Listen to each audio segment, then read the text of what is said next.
C'est la troisième fois depuis qu'il est président de la République qu'Emmanuel Macron rencontre le pape François. Une audience privée entre les deux hommes ce matin au Vatican. On retrouve à Rome Arthur Delaborde pour Europe 1.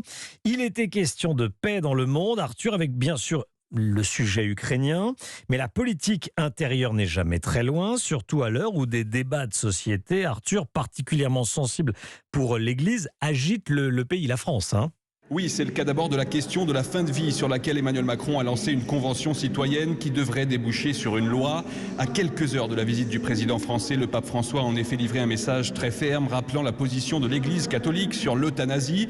Vendredi dernier, devant des élus du nord de la France, le souverain pontife avait notamment déclaré, je cite, « Si on tue avec des justifications, on finira par tuer de plus en plus ». Le pape François attendait aussi des garanties sur l'accueil des migrants en France, lui qui a souligné à plusieurs reprises la richesse et les bienfaits que les réfugiés peuvent apporter aux sociétés qui se donnent les moyens de les accueillir.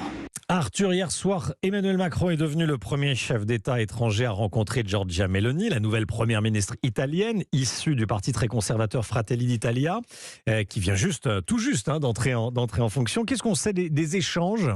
Eh bien, selon l'Élysée, cette rencontre a permis d'évoquer de manière constructive et pragmatique différents sujets, énergie, défense, guerre en Ukraine et questions migratoires.